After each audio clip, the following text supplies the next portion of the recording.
అసలు కేబినెట్ ఆమోదం ఉందా లేదా? తుమ్మల చెప్పదలుచుకున్నది ఏంటంటే మా మంత్రివర్గ ఉపసంఘం ఇచ్చిన రిపోర్ట్లో ఈ 3 బ్యారేజీల ప్రస్తావన లేదు అనేది వాస్తవం. అది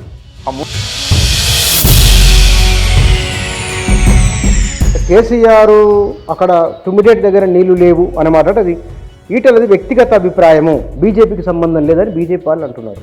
ఇంకోటి ఈటల రాజేందర్ అనేవాడు సూర్యకాంతి పుష్పం కాదు, ఏ పార్టీలు ఉంటే ఆ పాట పాడడానికి. ఆయన ఒక నిజాయితీగా పనిచేసిన ఎమ్మెల్యే, నిజాయితీగా పనిచేసిన మంత్రి. బీజేపీ వాళ్ళు తానే అంటే తందానా అనే మనిషి కాదు ఆయన. అప్పటి విషయం కేసీఆర్ మొత్తం నిర్ణయం అంతా కేసీఆర్దే బాధ్యత, తనకేమీ సంబంధం లేదు అన్నట్టుగానే. మెడిగడ్డ కూలింది అనుకుందాం, కుంగింది అనుకుందాం, ఆయనకి ఏం సంబంధం కేసీఆర్కు? ఆయన ఎలక్షన్ స్ట్రాటజీలో ఉన్నాడు అప్పుడు. ఆ రాత్రి కేసీఆర్ ఇంజనీర్లు కూడా ఆయన చెప్పినట్లే మేము చేసినాం, ఈ డిజైన్లు మార్పు ఆయన చెప్పినట్టే జరిగింది అని అంటున్నారు. ఇంజనీర్ నరేందర్ రెడ్డి గారు డిజైన్స్ ఇన్ఛార్జ్, సిఈ డిజైన్స్. ఆయన ఏం చెప్పిండంటే నాకు టైం సరిపోలేదు అని చెప్పాడు. అయితే నువ్వు ఘోష్ గారు అడిగారు, నువ్వు టైం లేకపోతే రాంగ్ డిజైన్ ఇస్తావని అడిగాడు. తప్పు కదా అది? వాళ్ళు ఎవరు కాళేశ్వరంలో ఆయన చేసిన పొరపాటు ఏమిటి చెప్పండి. మరి నువ్వు వెంటనే మేడిగడ్డకు ఇంజనీర్ల బృందాన్ని పంపి ఎందుకు కుంగింది అనేది ఎంక్వైరీ చేసి, అవసరమైతే అమెరికా నుంచి కూడా ఇంజనీర్లను పిలిచి నవంబర్ 30 దాకా పాలన ఉన్నది కదా ఎలక్షన్. నమస్తే. కాళేశ్వరం ప్రాజెక్టు పైన అధికార కాంగ్రెసు, విపక్ష బీఆర్ఎస్, బీజేపీ నాయకులు 3 రకాల అంశాలు చర్చలో ఉన్నాయి. ఒకే రోజు అంటే ఈటెల కమిషన్ ముందు హాజరై బయటకు వచ్చిన తర్వాత పత్రికల్లో ప్రధానంగా వచ్చిన వార్తలో ఎవరి ఆర్గ్యుమెంట్ ఎట్లా ఉంది, కాళేశ్వరం పైన అసలు వాస్తవం ఏమిటి చూద్దాము. క్యాబినెట్ ఆమోదం లేదు, ఆ ప్రాజెక్టు విషయం క్యాబినెట్ ముందుకు రానే లేదని తుమ్మల అన్నారు. ఇది ఆంధ్రజ్యోతిలో వచ్చింది.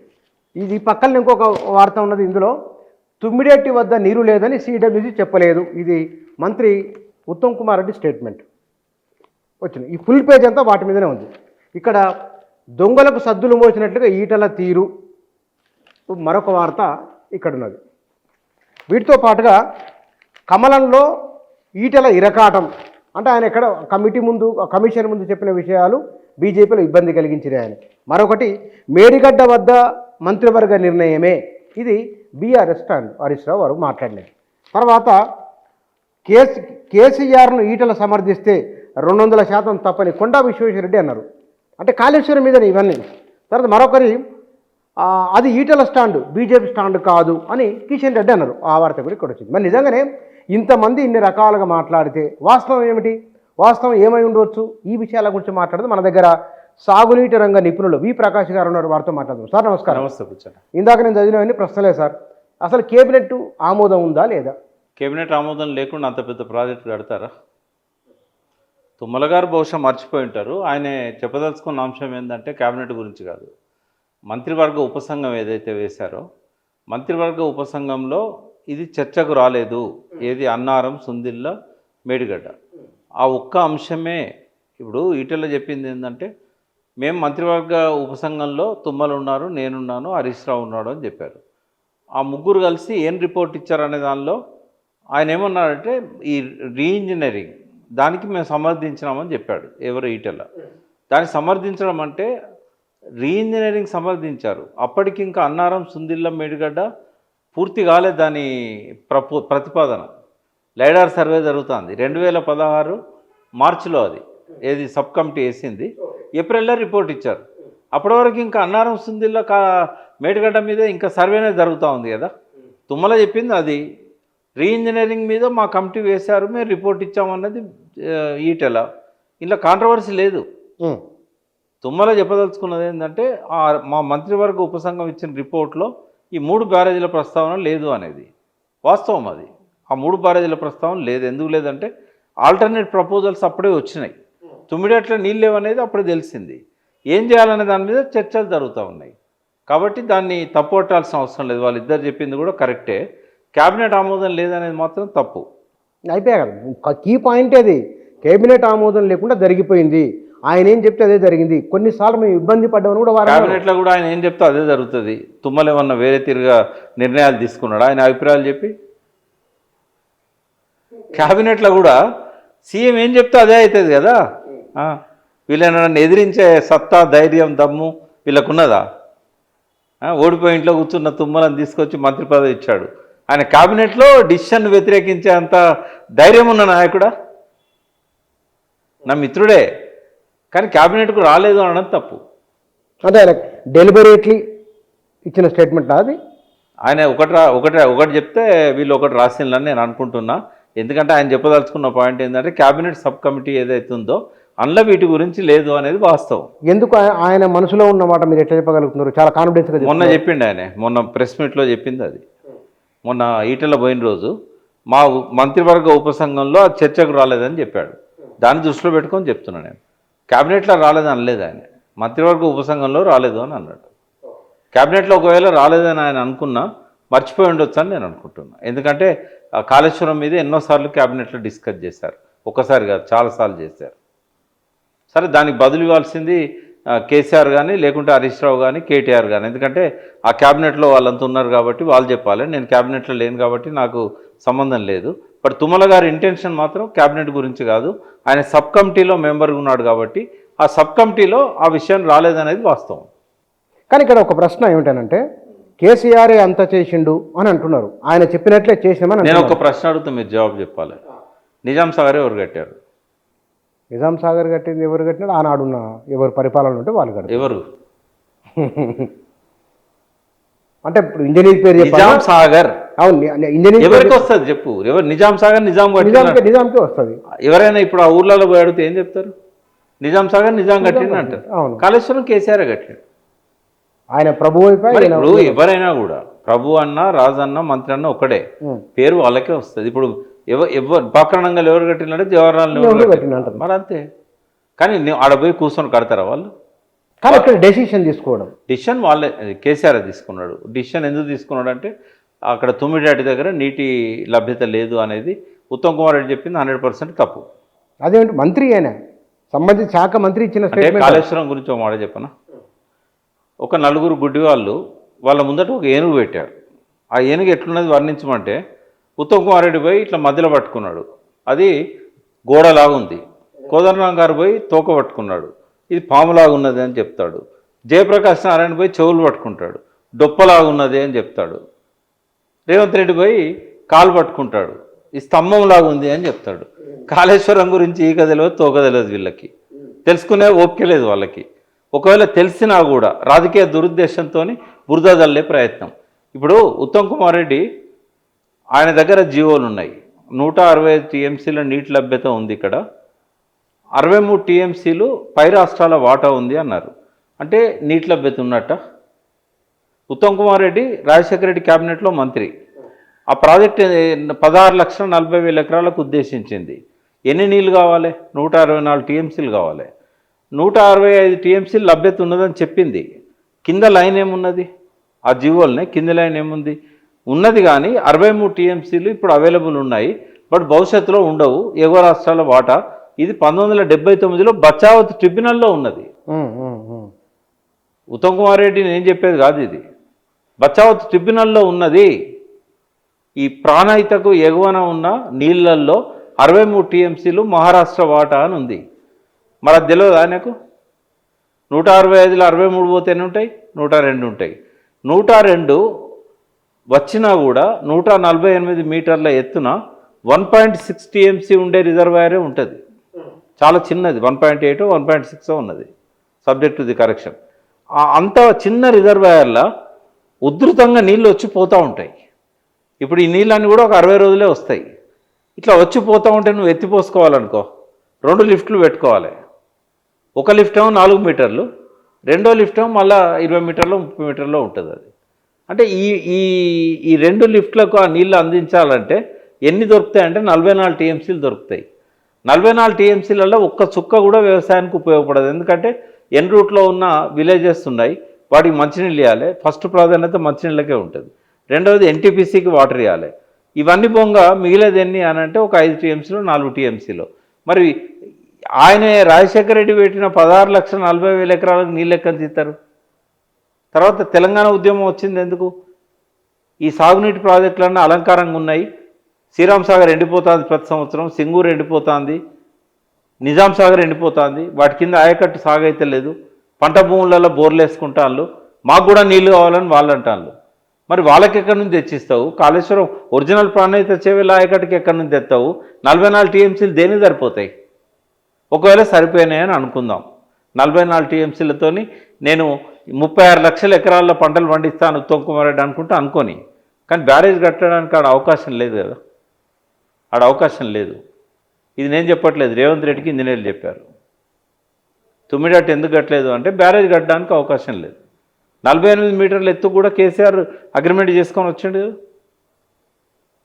వచ్చిన తర్వాత ఎందుకు కట్టలేకపోయాడు? బ్యారేజ్ కట్టడానికి అవకాశం లేదు. ఒక టెక్నికల్గా లేదు, రెండవది ప్రాక్టికల్గా లేదు. ఎందుకు లేదు అని అంటే పక్కన చాప్రాల్ వన్యమృగ సంరక్షణ కేంద్రం ఉన్నది, దానికి ఎవడు అనుమతి ఇవ్వాలి? కేంద్ర ప్రభుత్వం ఇచ్చేది కాదు, సుప్రీంకోర్టు ఇవ్వాలి. సుప్రీంకోర్టు అస్సలు ఇవ్వదు. వాళ్ళు ఎందుకు సుప్రీంకోర్టు పరిధిలో పెట్టుకున్నారు తెలుసా? ఈ ప్రభుత్వాలు మేనేజ్ అవుతున్నాయి, రాష్ట్రంలో సేమ్ పార్టీ ఉన్నప్పుడు పర్యావరణాన్ని లెక్క చేయకుండా అనుమతులు ఇస్తున్నారు, ఇప్పటి నుంచి ఇవి మేమే ఇస్తామని చెప్పి వీళ్ళ చేతులకెళ్ళి లాక్కున్నారు కేంద్రం నుంచి. వీళ్ళు గుడ్డి వాళ్ళు కాకపోతే వీళ్ళకి ఈ విషయాలని తెలియకపోతే ఇట్లే మాట్లాడతారు. కానీ ఇక్కడ ఈటెల వెళ్ళి కలిసి వచ్చిన తర్వాత అంటే కేసీఆర్ అక్కడ తుమ్మిడేటి దగ్గర నీళ్లు లేవు అన్నమాట. అది ఈటెలది వ్యక్తిగత అభిప్రాయము, బీజేపీకి సంబంధం లేదని బీజేపీ వాళ్ళు అంటున్నారు. 200% తప్పని బీజేపీ గంగల కలవని వాళ్ళకి ఎన్నడూ రాష్ట్రం మీద పట్టింపు లేదు. ఉంటే అక్కడ వాళ్ళ ప్రభుత్వమే కదా ఉన్నది. 152 మీటర్లకు ఫడ్నవీస్ చెవులు పిండి ఇయ్యలేరా? వాళ్ళకి ఏమైనా సోయి ఉన్నదా బీజేపీ వాళ్ళకు? ఉంటే ఫడ్నవీస్ చెవులు పిండి ఎందుకు ఇయ్యారు 152 మీటర్లకు? ఈటల రాజేందర్ ఆర్థిక మంత్రి ఉన్నాడు కాబట్టి బీజేపీకి సంబంధం లేదు అప్పుడు. ఇప్పుడు ఆయన అడిగిన ప్రశ్నలు బీజేపీలో చేరినాక వచ్చినాయి కాదు. ఇంకోటి, ఈటల రాజేందర్ అనేవాడు సూర్యకాంతి పుష్పం కాదు, ఏ పార్టీలు ఉంటే ఆ పాట పాడడానికి. ఆయన ఒక నిజాయితీగా పనిచేసిన ఎమ్మెల్యే, నిజాయితీగా పనిచేసిన మంత్రి. బీజేపీ వాళ్ళు తానే అంటే తందానా అనే మనిషి కాదు ఆయన. అప్పటి విషయాలు అబద్ధాలు ఎట్లా చెప్తారండి? ఉన్న విషయం ఉన్నట్టు చెప్పిండు, బల్లగుద్దినట్టు. పార్టీ మారంగానే ప్రభుత్వంలో ఆయన చేసింది మారిపోతుందా? ఫైనాన్స్ మినిస్టర్గా ఆయన ఏం చేసిండో అదే చెప్తాడు ఆయన. అప్పుడేమన్నా బీజేపీ పెత్తనం ఉంది ఆయన మీద? కానీ అప్పుడు కేసీఆర్ మొత్తం నిర్ణయం అంతా కేసీఆర్దే బాధ్యత, తనకేమీ సంబంధం లేదు అన్నట్లుగానే అంటే ఆయనకేం సంబంధం లేదు. కేసీఆర్ది బాధ్యత అంటే ముఖ్యమంత్రి కాబట్టి బాధ్యత వహించాలి. ఇప్పుడు మేడిగడ్డ కూలడానికి ఆయనకి ఏం సంబంధం ఉన్నది చెప్పు? మేడిగడ్డ కూలింది అనుకుందాం, కుంగింది అనుకుందాం, ఆయనకి ఏం సంబంధం కేసీఆర్కు? ఆయన ఎలక్షన్ స్ట్రాటజీలో ఉన్నాడు అప్పుడు. ఆ రాత్రి పోయి ఆయన ఏమన్నా అక్కడ బాంబులు పెట్టిండా? ఇప్పుడు ఆయన ఒక ముఖ్యమంత్రి కాబట్టి ఆయన చేయాల్సింది చేసిండు అంతే. ఆయన ఇక్కడ నీళ్ళు లేవు అని సిడబ్ల్యూసీ చెప్పింది తుమ్మిడేటి దగ్గర. 148కు ఒప్పందం చేసుకున్నా కూడా ఆయన ఎందుకు ఒప్పందం చేసుకున్నాడు తెలుసా? ఈ కాళేశ్వరాన్ని అవాయిడ్ చేయడానికి కాదు, ఆల్టర్నేట్ చూడాల్సిందే అనేది తెలుసు ఆయనకు. బట్ కనీసం ఆదిలాబాద్ ప్రజలకన్నా నీళ్ళు ఇద్దాము 2 లక్షల ఎకరాలకు అనుకున్నాడు. ఇక్కడ సాధ్యం కాదన్నాక వార్దా నది మీద కట్టాలని చెప్పి బ్యారేజ్ షిఫ్ట్ చేసిండు అక్కడికి. అంతేగాని ఆయన అయితే ఈ నిర్ణయం ఎందుకు ఆయన తీసుకున్నాడు అంటే ఎక్కడైతే ఆల్టర్నేటివ్స్ ఉన్నాయో చూడమని చెప్పి సిడబ్ల్యూసీ చెప్పింది. ఇక్కడ మీకు నీళ్ళు సరిపోవు, వేరే ఎక్కడన్నా ఉన్నదో మీరు వెతుకోండి అని చెప్పింది. చెప్పినాక వీళ్ళు ఏం చేశారు? వీళ్ళకి ఇచ్చారు. ఎవరికి? మన వ్యాప్కోస్ ఏం చేసింది? ఇక్కడ మన స్టెప్ లాడర్ టెక్నాలజీ అని ఒకటి ఇదివరకు టి హనుమంతరావు గారు తయారు చేసిన థియరీ ఒకటి ఉంది. వెనక్కి 13 బ్యారేజీలు కట్టి శ్రీరామ్ సాగర్ నింపాలనేది ఆయన ప్లాన్. ప్రాణహిత నీళ్లతోని కాళేశ్వరం దగ్గర సూరారం అనే ఊరు ఉంటుంది, అంటే మేడిగడ్డకు పక్కనే. ఆ సూరారం దగ్గర ఒక బ్యారేజ్ కట్టి అక్కడి నుంచి లిఫ్ట్ చేసి వరుసగా 13 బ్యారేజీలు, ఇప్పుడు అన్నారం, సుందిల్లా, మేడిగడ్డ ఇంకా 13 బ్యారేజీలు కట్టి ఎక్కడ శ్రీరామ్ సాగర్ నింపాలని. దీన్ని స్టెప్ ల్యాడర్ అన్నారు, అంటే నిచ్చెన మెట్ల బ్యారేజీలు, ఓటికోటి వాటర్ షేకండ్ అన్నాడు. అయితే దానిలో మొదటి బ్యారేజీ సూరారం బ్యారేజ్.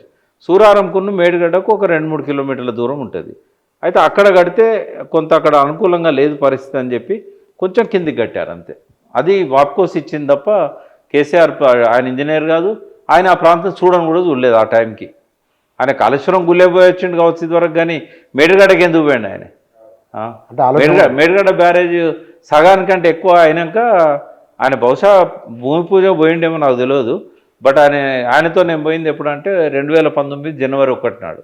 అప్పటికి ప్రాజెక్ట్ అయిపోయింది. ప్రాజెక్టు సగమైంది. అయితే నాకు 3 నెలలు కావాలన్నాడు. సుబ్రహ్మణ్యం గారు ఉండి ఎల్ఎన్టీ హెడ్ చైర్మన్. ఆయన ఏమన్నాడంటే, మేము అట్లా తొందర పెడితే ఇవ్వలేమండి, మా టైం మేము తీసుకుంటాం, మీ పార్లమెంట్ ఎలక్షన్స్ ఉంటే ఉండనియండి, మేము మాత్రం జూన్లోనే ఇస్తామని చెప్పిండు. జూన్లోనే ఇచ్చిండు పార్లమెంట్ ఎలక్షన్లు అయినాక. వాళ్ళు తొందర పెడితే తొందర పడేవాళ్ళు కాదు. ఈ ఇంజనీర్లు తప్పు చేసినా ఎల్ఎన్టీ వాళ్ళు తప్పు చేయరు. కానీ ఇక్కడ కేసీఆర్ ఇంజనీర్లు కూడా ఆయన చెప్పినట్లే మేము చేసినాం, ఈ డిజైన్లు మార్పు ఆయన చెప్పినట్టే జరిగింది అని అంటున్నారు. డిజైన్ మార్పు అంటే ఇప్పుడు కొన్ని దిక్కుల కాలువలు, తర్వాత ఈ పైప్ లైన్లు ఇట్లాంటివి ఉన్న కాడ ఆయన చెప్పిండు, ఇట్లా పోతే మీకు ఆ ఊరు మీకు వెళ్ళిపోతుంది, ఆ ఊరు తప్పియండి, ఆ ఊరు తప్పించి ఇట్లా తీసుకుపోండి అని చెప్పిండు. కానీ మేడిగడ్డల 85 పియర్స్, ఈ పియర్ ఇక్కడ ఉండాలి, ఆ పియర్ అక్కడ ఉండాలి, పియర్లు వేస్తారా, తర్వాత సెకండ్ పైల్సా, షీట్ పైల్సా, అవి తెలియదు కూడా తెలియదు కదా ఆయనకి. వాటి డెఫినేషనే తెలియదు, ఎంత లోతులు వేయాలి, ఇవన్నీ వాళ్ళకి ఆయనకేం తెలియదు. మరి ఆయన తెలియనప్పుడు ఆయన పేరు ఎందుకు చెప్తున్నారు? ఆయన పేరు ఏమని చెప్పారు? బయట మీడియాలో కమిషన్ దగ్గరికి కూడా బయట మీడియా ఎట్లుందంటే గద్దెగిరిందంటే ఎద్దెగిరిందని రాస్తుంది. మీడియాకు కూడా రాజకీయాలు ఉన్నాయి, నిష్పక్షపాతంగా ఏ మీడియా లేదు. నేనేమంటున్నా అంటే, ఇంజనీర్ నరేందర్ రెడ్డి గారు డిజైన్స్ ఇన్ఛార్జ్, సిఈ డిజైన్స్, ఆయన ఏం చెప్పిండంటే, నాకు టైం సరిపోలేదు అని చెప్పాడు.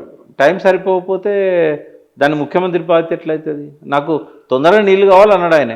నీ 3 నెలలు ఇచ్చిండు, అప్పటికే 3 నెలలు అయింది, ఇంకెక్కువ అయింది. మరి ఆయన ఆ డిజైన్ల లోపానికి సీఎంను బాధ్యుని చేయాలనుకున్నాడు ఆయన. అనుకుంటే ఎట్లా సాధ్యమవుతుంది అది? అయితే నువ్వు ఘోష్ గారు అడిగారు, నువ్వు టైం లేకపోతే రాంగ్ డిజైన్ ఇస్తావని అడిగాడు. తప్పు కదా అది? వాళ్ళు ఎవరు పడితే వాళ్ళు ఎట్లా పడితే అట్లా మాట్లాడిండు ఘోష్ గారి ముందు. దానికి కేసీఆర్ ఎట్లా బాధ్యుడు అవుతారు? రాజశేఖర రెడ్డి మేము రాజశేఖర రెడ్డి గారు చెప్తే మేము సంతకం పెట్టినామని చెప్పింది. అప్పుడు జైలు పోయి కూర్చున్నది రాజశేఖర రెడ్డా లేకుంటే ఈ సంతకం పెట్టిన వాళ్ళ? ఒకటి ఉంది కదా ఉదాహరణ మనకి. అవునవును. మరి అట్లే అవుతుంది ఇప్పుడు కూడా. వీళ్ళు జైలుకు పోతారు, కేసీఆర్ పోడు. కేసీఆర్ సంతకం ఉండదు కాదు. అంటే ఇక్కడ మంత్రివర్గం తీసుకున్న నిర్ణయము, మంత్రివర్గానికి నాయకుడు కేసీఆర్, ఆయన చెప్పినట్టు వాళ్ళు అధికార యంత్రాంగం. ఆయన ఏం చెప్తాడండి? తొందరగా కావాలి, నీళ్ళు మాకు తొందర రావాలి, ఆలస్యం చేయకండి అని చెప్తాడు. 3 నెలలు ఎందుకు పెట్టుకున్నావు, తొందర డిజైన్ చేసి పంపు అని చెప్తాడు. ఇంకా నాకు ఫీల్డ్ వర్క్లో నాకు పని ఉన్నది, నాకు టైం కావాలంటే టైం ఇస్తాడు. ఇప్పుడు సుబ్రహ్మణ్యం గారు అడిగితే ఏమన్నా నొచ్చుకున్నాడు ఆయన? నాకు అలా ముందే అడిగిండు ఆయన. నేను అక్కడ ఐ విట్నెస్. నేను, కేసీఆర్ గారు, మేయా కృష్ణారెడ్డి గారు, మన అప్పటి డీజీపీ ఉన్నారు, తర్వాత మహేందర్ రెడ్డి అనుకుంటా, తర్వాత ఈయన వచ్చాడు మన జోషి గారు, అప్పుడు ఇరిగేషన్ సెక్రటరీ లేకుంటే చీఫ్ సెక్రటరీగానే ఉన్నట్టున్నారు. వీళ్ళందరి సమక్షంలో సుబ్రహ్మణ్యం గారు చెప్పారు, ఏలేండి నేను 3 నెలల్లో 6 months పడుతుంది నాకు అన్నాడు. ఎందుకు అట్లా ఈల్డ్ అవుతారా? తప్పుడు నిర్ణయాలు తీసుకుంటారా ఇంజనీర్లు? ఈయన తొందర పెట్టినంత మాత్రాన. ఒకవేళ నిజంగానే తొందర పెట్టిండు అనుకుందాం, ఎవిడెన్స్ ఏది? సాక్ష్యం ఉన్నదా? ఏముంటుంది? నోటి మాట నడుతుంది, నోటి మాట నడవదు. కానీ ఇక్కడ కాంగ్రెస్ వాళ్ళ మరొక మాట, తుమ్మిడిఎట్టికి ముందు ప్రాణహిత చేవెళ్ల కంటే 65,000 కోట్ల రూపాయలు ఎక్కువ ఖర్చు అయింది, 1 ఎకరా కూడా నీళ్ళు ఇవ్వలేదు, ఎందుకు ఈ ప్రాజెక్టు? డబ్బులు వృధా అని వాళ్ళు అంటున్నమాట. ఇప్పుడు నేను అన్నా కదా గుడ్డి వాళ్ళని, వీళ్ళు గుడ్డి వాళ్ళు, చెవిటి వాళ్ళు కూడా. ఎందుకంటే నాలాంటి వాడు చెప్పింది కానీ, ఇంకెవరైనా ఎక్స్పర్ట్ చెప్పింది కానీ, శ్యాంప్రసాద్ రెడ్డి చెప్పింది కానీ ఏది వినరు వీళ్ళు. వీళ్ళకి ఆ ఓపిక లేదు, వాళ్ళకు నోరు ఒక్కటే ఉన్నది, ఏది పడితే అది మాట్లాడడానికి. వాళ్ళకు హోదా ఉన్నది కాబట్టి వాళ్ళు మాట్లాడితే పేపర్లలో హెడ్డింగ్లలో వస్తుంది. ఇప్పుడు మూర్ఖులు ఏది మాట్లాడినా కూడా పేపర్లలో వస్తుంది, ఎందుకంటే వాళ్ళు కనకపు సింహాసనం మీద కూర్చున్నారు కదా. ఎందుకంటే ఒక గ్రామంలో ఒక రైతును అడిగితే చెప్తాడు, ఒక గ్రామంలో రైతుకున్న చైతన్యము ఒక ఇరిగేషన్ మినిస్టర్కి ఉండకపోతే ఏమనుకుంటాం దాన్ని? కూర్చొన్న ప్రాజెక్టు కట్టంగా నీళ్ళు వస్తాయా పొలాలకు? వస్తాయా? దాని పంట కాలువలు చేయాలి, డిస్ట్రిబ్యూటర్లు చేయాలి. ఇప్పుడు స్తంభాలు వేయడం, స్లాబ్లు వేయడం ఈజీ, గోడలు పెట్టడం ఇంటీరియర్ చాలా కష్టం, టైం పడుతుంది. ఎక్కడైనా ఏ ప్రాజెక్ట్ అయినా 4 సార్లు ఉన్నది.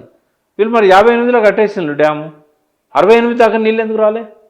శ్రీరామ్ సాగర్ 69లో డ్యామ్ కట్టిండ్రు, మరి ఎందుకు 2000 సంవత్సరంలో నీళ్ళు వచ్చినాయి? శ్రీశైలం 69లో డ్యామ్ కట్టిండ్రు, మరి ఎస్ఆర్బీసీ ఎందుకు 30 ఏళ్ళు 40 ఏళ్ళు పట్టింది? ఏ ప్రాజెక్టులన్నా వీళ్ళు 10 ఏళ్ళ లోపల నీళ్ళు ఇచ్చిండ్లా? జూరాలు ఇచ్చిండ్లా? సింగూరు ఇచ్చిండ్లా? తెలుసా? చరిత్ర తెలుసా? ఇంజనీరింగ్ నాలెడ్జ్ లేదా? నీళ్ళ సోయి లేదా? చరిత్ర తెలియదా? మంత్రులు అయినంత మాత్రాన కిరీటాలు పెట్టాను వాళ్ళకి. వాళ్ళు ఏమనుకుంటారో అని నేను వాళ్ళకు వాళ్ళు చేసిన తప్పులన్నిటినీ నేను సరిదిద్దాలనా? వీళ్ళు మూర్ఖులు, గుడ్డి వాళ్ళు. ఇంతకు మించి నేను చెప్పదలుచుకోలేదు వాళ్ళ గురించి. కాళేశ్వరం ప్రాజెక్టు పైన మీడియాలో ప్రాజెక్ట్ నిర్మాణం అవుతున్నప్పుడు ఎంత సిమెంటు, ఎంత సీకు, అంటే ఇనుము ఎంత వాడినరు, ఎంత కాలం అంటే చాలా విస్తృతమైన ఒక అదే ఉత్తమ్ కుమార్ రెడ్డిని అడగాల్సి ఉండేనా అప్పుడు? ఎంత సిమెంట్ కలపాలి? ఎల్లంటి వాడు వచ్చి రేవంత్ రెడ్డినో ఉత్తమ్ కుమార్ రెడ్డినో ఎంత సిమెంట్ కలపాలి, ఎంత కాంక్రీట్ కలపాలి, వాళ్ళు కేసీఆర్ని అడుగుతారా? ఎట్లా మాట్లాడతారండి? వాళ్ళు అంతర్జాతీయంగా పేరున్న కాంట్రాక్టర్స్. వాళ్ళు చేసిన ఏ నిర్మాణం కూడా ఫెయిల్ కాలేదు. ఇక్కడ ఫెయిల్ కావడానికి ఎల్ఎన్టీ కాంట్రాక్టర్ ఎంతవరకు కారణం అనేది ఎన్డీఎస్ఏ చెప్పలే కదా, వాళ్ళే కారణం అని చెప్పిందా? ఆ రిపోర్ట్ని చెత్తపుట్ట దాఖలు చేయమన్నది ఎల్ఎన్టీ, థర్డ్ క్లాస్ రిపోర్ట్ అని చెప్పి. ఇప్పుడు ఎంత సిమెంట్ ఎంత ఇసుక కలపాలని తెలియకుండానే 4 సంవత్సరాలు మేడిగడ్డ తట్టుకొని నిలబడ్డదా? 500 సంవత్సరాలు ఎన్నడూ రానంత వరద వస్తే ఎట్లా తట్టుకున్నది మేడిగడ్డ? నాసిరకమైంది కలిపితే మొదటి వరదకే పోవాలి కదా, ఎందుకు కొట్టుకపోలే మరి? ఎక్కడో చిన్న నిర్లక్ష్యం జరిగి ఉంటుంది, లేదా నేను ఎప్పుడు చెప్తున్నట్టుగా ఏదైనా విధ్వంసకాండ జరిగి ఉండొచ్చు. అది తెలుసుకోలేకపోతున్నారు కదా ఇప్పటిదాకా. ఇప్పుడు 20 నెలలు అయినా కూడా 23 నెలలు అయింది దాదాపు. అక్టోబర్ వస్తే మళ్ళీ 2 సంవత్సరాలు, అక్టోబర్ వస్తే 2 సంవత్సరాలు, ఇప్పటివరకు కారణం కూడా చెప్పలేకపోయాను కదా. పెద్ద పెద్ద ఇంజనీర్లను పెట్టుకొని ఏం లాభం? వీళ్ళు అమెరికా నుంచి, రష్యా నుంచి కూడా తెప్పియచ్చు కదా ఇంజనీర్లను. చైనాలో బ్యారేజీలు ఎక్కువ ఉన్నాయి, అక్కడి నుంచి తెప్పియచ్చు కదా. మరి అది కూడా చెప్పలేకపోతాను కదా. వాళ్ళు చెప్పినంతకాలం ఎవరిని బాధ్యులను చేయలేరు. 17 మంది ఇంజనీర్లలో ఒక్కరిని కూడా శిక్షించడానికి వీల్లేదు. అది ఎట్లా జరిగింది లోపం అనేది తెలియకపోతే దాన్ని కేసీఆర్ని బాధ్యుని చేస్తే ఎట్లా? ఎన్డీఎస్ఏ రిపోర్ట్ పైన ఎందుకు అంటే కొద్దిమంది మీ తరహా ఆలోచన పరులు 2-3 వాళ్ళని తప్పు పడుతున్నారు ఎన్డీఎస్ఏని తప్పు పట్టాల్సిందే. ఎందుకంటే 18 నెలలు రిపోర్ట్ దగ్గర పెట్టుకొని దానికి కారణాలు ఏందో చెప్పకపోతే ఏమంటుంది చెప్పు? వాళ్ళు ఏమిచ్చింది రిపోర్ట్లో? మీరు లోతైన పరిశోధన చేయండి. దీనికి వానికి ఎందుకు ఇచ్చిందండి 18 నెలలు? ఎన్డీఎస్ఏ వానికి ఎందుకు ఇచ్చింది? మన బాధ్యత ఏంది? ఎట్లా జరిగింది లోపం అనేది తెలుసుకోవడానికి కదా. 18 నెలలు మన కోర్టులో బంతిని పెట్టుకొని మళ్ళీ స్టేట్ గవర్నమెంట్ మీదకి ఎట్లా చూస్తారండి? మీరే పరిశోధించి కారణాలు చెప్పాలట. అంటే అక్టోబర్ 24 నాడు నువ్వు చెప్పిన దానికి ప్రెస్ మీట్లో, అక్టోబర్ 31 నాడు నువ్వు ప్రెస్కి రిలీజ్ చేసింది 23లో, ఇప్పుడు చెప్పిన దానికి ఏం తేడా ఉంది? మరి ఇన్ని రోజులు దగ్గర పెట్టుకొని బీజేపీకి మౌత్ పీస్ లాగా పనిచేస్తే ఎన్డీఎస్ఏ తిట్టకుండా మెచ్చుకుంటారా? ఇక చైర్మన్ ఎంత గొప్ప చైర్మను, చంద్రశేఖర్ అయ్యర్. ఆయన ఆధ్వర్యంలో నిర్మాణం అయ్యే పోలవరము అంత డ్యామేజ్ అయినా కూడా మళ్ళీ ఆయన సిడబ్ల్యూసీ చైర్మన్ ఆయన తీసుకుపోయి ఇప్పుడు ఎన్డీఎస్ఏ చైర్మన్ చేశారు. ఏది పోలవరం డ్యామ్ ఏం చేసిండట ఆయన అడగండి. ఇప్పటికి కూడా రిపేర్ చేయలే కదా ఆయన. దాని మీద ఎన్డీఎస్ఏ రిపోర్ట్ ఇచ్చిందా? మరి ఆయనే చీఫ్ ఇంజనీర్, ఎవరిని సస్పెండ్ చేయాలి? ఇప్పుడు ఎన్డీఎస్ఏ చైర్మన్ ఆయనే, సిడబ్ల్యూసీ చైర్మన్గా ఆయనే పనిచేశాడు. మరి పోలవరంలో ఆయన చేసిన తప్పులకు ఎవరు బాధ్యత వహించాలి? పోలవరంలో డ్యామేజ్ ఇప్పటికి కూడా ఉంది. అది ఇప్పుడు 1000 కోట్లు అయింది, అప్పుడు 400 కోట్లు. మరి ఘనాపాటి ఈయన చేసిన గొప్పతనానికి ప్రమోషన్ ఇచ్చారు, ఆయనకి ఎన్డీఎస్ఏ చైర్మన్ చేశారు. ఎందువల్ల ఇచ్చుంటారు? ఏమైండొచ్చు కారణం? వాళ్ళకి అవన్నీ పట్టాయి కదా, వాళ్ళు చెప్పినట్టు ఇనటోడు కావాలి. ఇక్కడ వచ్చి పరిశోధన చేసి రాయవా అంటే కిషన్ రెడ్డి ఇచ్చిన లెటర్కు ఎన్డీఎస్ఏ లెటర్ హెడ్ మీద టైప్ చేయించండు. అక్టోబర్ 21 రాత్రి డ్యామేజ్ అయితే 22 నాడు కిషన్ రెడ్డి లెటర్ రాసిండు. ఆ లెటర్ మీద కిషన్ రెడ్డి లెటర్ హెడ్ మీద ఎన్డీఎస్ఏ లెటర్ పెట్టి పబ్లిష్ చేశాడు, ప్రెస్కి ఇచ్చాడు. మరి వేరే వాడు తెలివి కల్లోడు అయితే ఆ పని చేస్తాడా? జీ హుజూర్ అనేటోడైతేనే ఆ పని చేస్తాడు. వీళ్ళకి మేధావులు, ఈ రాజకీయ నాయకులకు ఎవరికైనా వాళ్ళకు నిష్ణాతులు, మేధావులు, నైపుణ్యం ఉన్న వాళ్ళు అక్కర్లేదు. వాళ్ళు చెప్పినట్టు వినటోడు కావాలి. ఈడీ చీఫ్ అయినా వాడే కావాలి, సిబిఐ చీఫ్ అయినా వాడే కావాలి, ఎవడైనా వాడే కావాలి. వాడు చెప్పినట్టు వినటోడు కావాలి అంతే. అది మోడీ కావచ్చు, అది ఇంకోరు కావచ్చు. ఈ మధ్య కేసీఆర్ని కలిసినా మీరు? నేను కలవాల్సిన అవసరం నాకేముంటుంది? అంటే మీరు కాళేశ్వరం విషయంలో కేసీఆర్ని ఎవరేమన్నా ఒక మాట అన్నా సరే మీరు సహించట్లేదు కదా? నేను కేసీఆర్ను జోకడానికి కాదు, కాళేశ్వరం అనేది మంచి ప్రాజెక్ట్ అని దాని గౌరవాన్ని పెంచడానికి మాట్లాడతాను. చాలామంది అట్లే పొరపాటు పడతారు. నేను కేసీఆర్ భజనపరుని కాదు. నేను ఎన్నోసార్లు చైర్మన్గా ఉన్నప్పుడు చెప్పిన, I'm loyal to Telangana, I'm not loyal to KCR. ఆయనకు నేను లాయల్గా ఉండదలుచుకుంటే ఎమ్మెల్సీ ఎప్పుడో తీసుకునేవాడిని, మంత్రిగానే ఉండేవాడిని. ఆఫర్ ఇచ్చారా మీకు? నాకు ఇచ్చాడు కదా గవర్నర్. ఎన్నిసార్లు నీ దగ్గర కూడా చెప్పినా, నేను గవర్నర్ కోటాలు ఇస్తే కూడా తీసుకోలేదు. నీళ్ళు అంటే నాకు ప్యాషన్ కాబట్టి ఏమైనా చేసే అవకాశం ఉంటుందేమో అని ఆ నీళ్ళ శాఖ తీసుకున్న చైర్మన్గా. బట్ ₹1 బడ్జెట్ ఇవ్వలేదు ఆయన అక్కడన్న 7 సంవత్సరాల్లో. నేనెందుకు జోక్తా కేసీఆర్, నాకేం అవసరం? ఆ పాత సహచరుడే తప్ప ఇప్పుడు నా అడ్వైస్ తీసుకోవడానే నేను నాకు అపాయింట్మెంట్ కూడా ఇవ్వడు. ఎందుకు నేను ఆయనను ఎన్కేసుకొని వస్తే నాకు వచ్చేది ఏమున్నది? ఆయన తప్పులు అడుగు చెప్తాను నేను. కాళేశ్వరంలో ఆయన చేసిన పొరపాటు ఏమిటి చెప్పండి? కాళేశ్వరంలో ఆయన ఏం పొరపాటు చేయలేదు. ఆయన కాళేశ్వరం విషయంలో ఖచ్చితంగా ఉన్నాడు కాబట్టి ఆ ప్రాజెక్టు 3 ఏళ్లలో అయింది. కాళేశ్వరంలో ఆయన చేసిన తప్పులు నాకేం కనబడలేదు. మిగతా రాజ్యపాలనలో చాలా తప్పులు చేశాడు. మొత్తం ఆయన 10 ఏళ్ల కాలంలో 9.5 ఏళ్ల కాలంలో ఏం తప్పులు చేశాడని చర్చ పెట్టు, గంట సేపు చెప్తా ఆయన చేసిన తప్పులను. కానీ ఒకటి బుచ్చన్న, ఆయన అనుకున్న పద్ధతిలో ఆయన పరిపాలన చేస్తాడు. నా కళ్ళతోని నా మెదడుతో నేను ఆలోచిస్తా. సింక్ కాదు కదా. నేను ఉండాలనుకున్నాడు, ఆయన ఎందుకు ఉంటాడు? అట్లా సాధ్యం కూడా కాదు. ఆయన పద్ధతిలో ఆయన ఉంటాడు, నా పద్ధతిలో నేను ఆలోచిస్తా. ఎవరైనా వాళ్ళ కోణంలో విమర్శిస్తారు తప్ప అది ఆయన కోణంలో కరెక్టే కావచ్చు, నా కోణంలో తప్పు కావచ్చు, ఏదైనా కావచ్చు. ఒకటి ఏంటంటే కాళేశ్వరం విషయంలో ఆయన తీసుకున్న అన్ని నిర్ణయాలు కూడా పర్ఫెక్ట్గా ఉన్నాయి. ఎక్కడ ఆయన తప్పు చేసినట్టుగా ఇప్పటివరకు నా నోటీస్కు రాలి. ఆ ప్రాజెక్టు వాళ్ళు అనుకున్నట్టు కిందికి జరగడం కావచ్చు, అంటే ఎవరైతే వాప్కో సర్వే చేసినప్పుడు చెప్పిన లొకేషన్లలో కట్టకుండా కిందికి జరిగిన దాని మీద నేను కొద్దిగా ఎంక్వైరీ చేశాను. ఎందుకు సుందిళ్ళను జరపాల్సి వచ్చింది, ఎందుకు అన్నారం జరపాల్సి వచ్చిందంటే అక్కడ ఏ రకమైన అననుకూల పరిస్థితులు ఉన్నాయి. వాళ్ళు తొందరగా సర్వే చేశారు. దానివల్ల ఆ ప్రాజెక్టు ఎంపిక చేసిన స్థలాలలో ఆ బ్యారేజ్ కడితే కొంత ఇబ్బందులు ఉన్నాయి కాబట్టి మేము మార్చాల్సి వచ్చింది. అంటే పేపర్ మీద రాసిన దానికి ఫీల్డ్ మీద పోయి చూస్తే తేడాలు కనబడతాయి. అర్థం చేసుకున్నాను నేను, కేసీఆర్ తప్పు చేసినాను. ఆయన చేసిన మంచి ఏంటంటే ఇంకో 100 ఏళ్ళని దృష్టిలో పెట్టుకొని మల్లన్న సార్ కట్టిండు. ఇంకో 100 ఏళ్ళని దృష్టిలో పెట్టుకొని 30 TMCకి ప్రతిపాదన పెట్టుకున్నాడు. ప్రతిపాదనే కాదు, దాదాపు కంప్లీట్ అయింది. 30 TMCకి సంబంధించిన స్ట్రక్చర్స్ అన్నీ కంప్లీట్ అయినాయి. ఆయన అంత ముందే దూరదృష్టితోని పంప్ హౌజులు 30 TMCకి అప్పుడే పెట్టాడు ఆయన. ఆ విషయంలో ఆయన అభినందిస్తాను కాళేశ్వరం విషయంలో. 30 TMC అంటే రోజుకు 2 TMCలు ఎత్తాలనేది మొదలు కాళేశ్వరంలో రిపోర్టు. దాన్ని నేను 3వ TMC కూడా కావాలని చెప్పేసి ఏర్పాట్లు చేశాడు. ఆ 80,000 కోట్లు అనేది 2 TMCలు తీసుకోవడానికి, ఇంకా 30,000 కోట్లు 3వ TMC తీసుకోవడానికి. ఒక TMCకి 30,000 కోట్ల అంటే ఒక TMCకి మొత్తం పైప్ లైన్స్ అన్నీ వేయాల్సి ఉంటుంది కదా. అంటే మన కెపాసిటీ పెంచుకోవాలి కదా, ల్యాండ్ అక్విజిషన్ ఉంటుంది, ఇవన్నీ ఉంటాయి కదా. అందుకని కాకపోతే దానికోసం అయిన ఖర్చు, మళ్ళీ మోటార్స్ కూడా కావాలి కదా, పంపులు కావాలి, ఇవన్నీ కావాలి కదా. దానివల్ల పెరిగింది అది. మల్లన్న సాగర్ దాకా తీసుకురావాలి దాన్ని స్టోరేజ్ చేయాలంటే. పంపుల కెపాసిటీ పెరిగే, పైపుల కెపాసిటీ పెరిగే, కాలువల కెపాసిటీ పెరిగే. వీటన్నిటికి ఇప్పుడు 2 సొరంగాలే ఉన్నాయి. ఆ 2 సొరంగాలు 2 TMCలే తీసుకుపోతాయి. కానీ అది మామూలుగా లేవు అవి.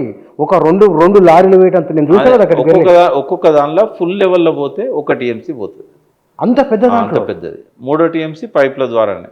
ఈ బిల్డింగ్ దీనికి పైన టాప్ ఉంటుంది. 1 TMC అంటే ఏందనుకుంటున్నావు మరి? హుస్సేన్ సాగర్ మొత్తం కలిపితే 1.5 TMC కంటే ఎక్కువ ఉండదు. అంతే తగ్గింది కదా మొత్తం. ఇదివరకు 2.9 ఉండే, బాగా తగ్గింది అది, బాగా కుదించుకుంది.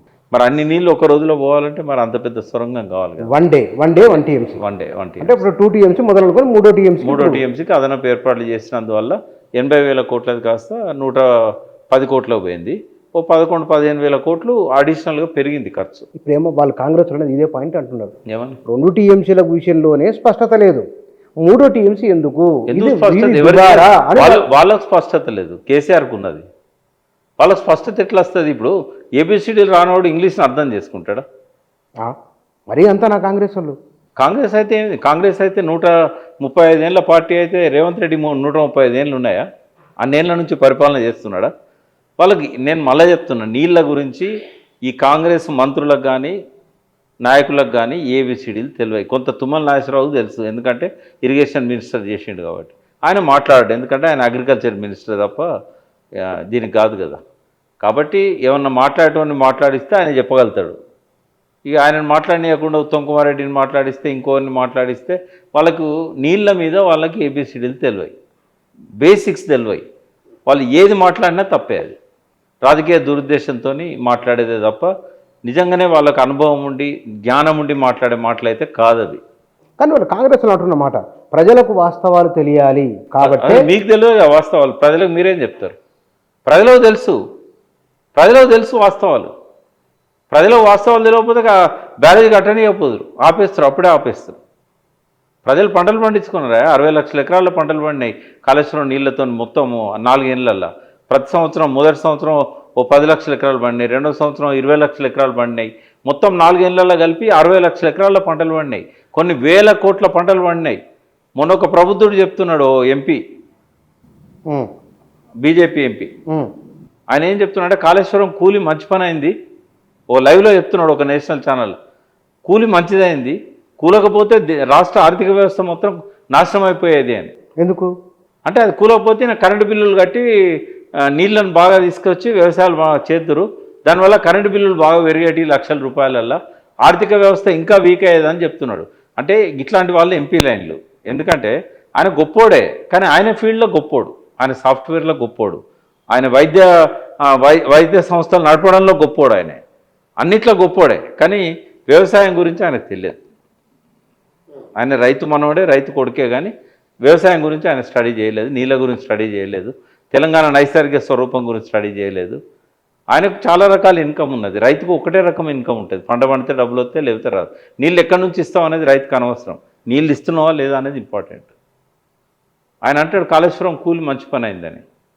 దగ్గర మిత్రుడే, కానీ కాళేశ్వరం చేయబట్టి మిత్రులంతా కూడా మీకు దూరం అవుతున్నారు. కావాల్సిందే, ఏం చేస్తాం, మళ్ళీ మాట్లాడుకునే అవకాశం కూడా ఉండదు వాళ్ళతో. ఇంకో కాళేశ్వరం విషయంలో మీరు కొంత కఠినంగా కూడా మాట్లాడుతున్నారు. నేను ఖచ్చితంగా మాట్లాడతాను, ఎందుకంటే ఈ స్నేహం కోసమో, లేకపోతే వాళ్ళతో ఏదో లబ్ధి జరుగుతుందనో, లేకపోతే ఈయన కేసీఆర్ నాకేమన్నా పదవి ఇవ్వడనో నేను అట్లా మాట్లాడే వ్యక్తిని కాదు. నేను తెలంగాణ ప్రజల వాయిస్, నిజాన్ని నిర్భయంగా మాట్లాడతాను. ఎవడు నన్ను మేనేజ్ చేయలేడు, ఎవడు నన్ను కొనలేడు. గొంతుకాడ కత్తి పెట్టినా కూడా కాళేశ్వరాన్ని సమర్థిస్తాను. కానీ మరి మీరు ఇదే విషయము కాంగ్రెస్లకు క్లాస్ చెప్పొచ్చు కదా వెళ్ళి. కొందరేమో తెలిసి మాట్లాడుతున్నారు, కొందరు కావాలని మాట్లాడుతున్నారు, కొందరు అజ్ఞానంతో మాట్లాడుతున్నారు. ఏం క్లాస్ చెప్తాం? నిద్రపోయటం లేపొచ్చు, కానీ నిద్ర నటించడం ఎట్లా లేపుతాం? మనం మేల్కొని ఉన్నోడిని ఎట్లా లేపుతాం? కాళేశ్వరంలో ఏది నిజం, ఎవరి ఆర్గ్యుమెంట్ నిజం? కాళేశ్వరంలో హరీష్ రావు గారు మొన్న పవర్ పాయింట్ ప్రజెంటేషన్ ఇచ్చిండు కదా, అందులో ఒక్క అబద్ధం లేదు. ఒక్క అబద్ధం, ఒక్కటంటే ఒక్క అబద్ధం లేదు. దేనికైనా సిద్ధం. నా 100 ఆర్టికల్స్ ఉన్నాయి కాళేశ్వరం మీద, అన్నీ నేను రాసిన ఆర్టికల్సే కదా, అన్నీ నిజం. కాళేశ్వరం కనుక రిపేర్ కాకపోతే ఈ తెలంగాణ బడ్జెట్ ఇట్లే ఉంటుంది, జీతాలు ఇవ్వడానికి కూడా డబ్బులు రావు ఆయనకు. నిజంగానే రేవంత్ రెడ్డే కాదు, కేసీఆర్ కనుక అక్టోబర్ 21 నాడు అది కుంగింది కదా, ఆయన చేసిన తప్పేందని అడిగినావు కదా. అక్టోబర్ 22 నాడు ఆయన అక్కడ పోవాల్సి ఉండే. ఆయన ఇరిగేషన్ మంత్రి, ఆయన ముఖ్యమంత్రి, కాళేశ్వరం ఆయన మానస పుత్రిక, ఎందుకు పోలేదు అక్టోబర్ 22 నాడు? పోయి ధైర్యం చెప్పాలి కదా ప్రజలకి. రెండవది, యాక్సిడెంట్ అవుతుంది, పేషెంట్ గిలగిల కొట్టుకుంటూ ఉంటాడు. ఫస్ట్ ఏం చేస్తాం? పేషెంట్ని హాస్పిటల్ తీసుకుపోతాం, తర్వాత ఎంక్వైరీ జరుగుతుంది, అన్నీ జరుగుతాయి, ఎవడి తప్పు అనేది సీసీ కెమెరాలు పెట్టి చూస్తారు. మరి నువ్వు వెంటనే మేడిగడ్డకు ఇంజనీర్ల బృందాన్ని పంపి ఎందుకు కుంగింది అనేది ఎంక్వైరీ చేసి, అవసరమైతే అమెరికా నుంచి కూడా ఇంజనీర్లను పిలిచి, నవంబర్ 30 దాకా పాలన ఉన్నది కదా, ఎలక్షన్ జరిగింది నవంబర్ 30 కదా, మరి 40 రోజుల టైంలో ఒక్కనాడు కూడా పోకపోతివి, ఒక్కనాడు ప్రజలకు ధైర్యం చెప్పకపోతివి, ఇష్టం వచ్చినట్టు అపోజిషన్ వాళ్ళు మాట్లాడుతుంటే కూడా దాన్ని ఖండించకపోతివి. మరి ఇరిగేషన్ మంత్రిగా, ముఖ్యమంత్రిగా ఆయనకు బాధ్యత లేకుండానా? ఇది కేసీఆర్ చేసిన తప్పు కాళేశ్వరం విషయంలో. ఆ రోజే ధైర్యం చెప్పి నేను చూసుకుంటా, మీకు మళ్ళీ రేపు ఈ ఒక్క యాసంగి పంటలకు మీ నీళ్లు ఉండవు, నెక్స్ట్ వర్షాకాల పంటల వరకు దీన్ని రిపేర్ చేస్తా అని ఒక మాట చెప్పి, వెంటనే టెండర్స్ పిలిచి ఎల్ఎన్టీ వాళ్ళకి చెప్పి, మీ టైం పీరియడ్ కంప్లీట్ కాలేదు మీరే చేయండి అని చెప్తే ఈ పాటికి ఎప్పుడో అయిపోయేది కదా. ఆయన ఎలక్షన్ ప్రాసెస్ నడుస్తున్న కొద్దీ ఆడ రిపేర్లు స్టార్ట్ అయ్యేది, ఓ 10 రోజులు ఎంక్వైరీ జరిగేది.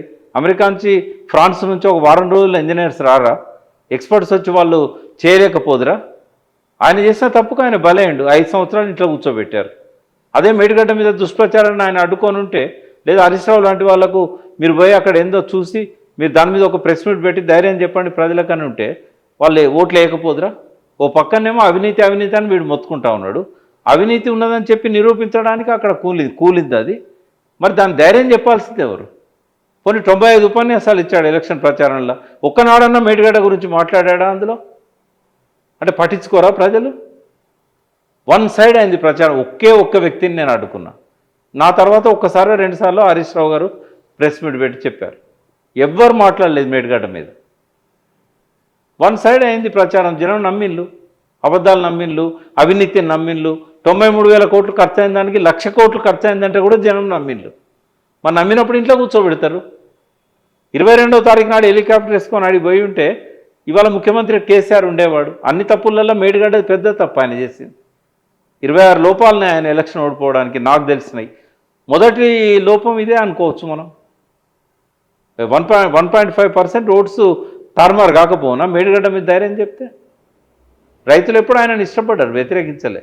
కానీ ప్రచారం వన్ సైడ్ జరిగింది కాబట్టి నిజమేనేమో అనుకున్నారు. కాళేశ్వరం విషయంలో బీఆర్ఎస్ఏ సరైన నా బీఆర్ఎస్ అదాని కాదు, రైతులే సైన్యం. కాళేశ్వరాన్ని కాపాడుకోవాల్సింది రైతులు. అది రైతుల డబ్బులతో కట్టింది కాళేశ్వరం. రేపు పంటలు పడితే లాభపడేది రైతులు. ఆ రైతులో రేవంత్ రెడ్డి ఉండొచ్చు, ఆ రైతులో కేసీఆర్ ఉండొచ్చు, ఎవరైనా ఉండొచ్చు. బట్ రైతులు, కాళేశ్వరం రైతులది. కాళేశ్వరానికి వ్యతిరేకంగా ఎవడు మాట్లాడినా కూడా వాళ్ళ బుద్ధి చెప్పాల్సిన బాధ్యత రైతులది. ఓట్లేసి గెలిపించుకున్న ఎమ్మెల్యేల ఇంటికి పోయి నిలదీయాల్సిన బాధ్యత రైతులది, మేడిగడ్డ తొందరగా రిపేర్ చేయమని. కానీ రైతులు మౌనంగా ఉంటే మూర్ఖులది రాజ్యం అవుతుంది. ఓటేసిన వాళ్ళు రైతులు దీని మీద రియాక్ట్ కావాలి. రైతు సంఘాలు ఉన్నాయి, అన్ని పార్టీలకు రైతు సంఘాలు ఉన్నాయి. ఎందుకు మౌనంగా ఉంటున్నారు?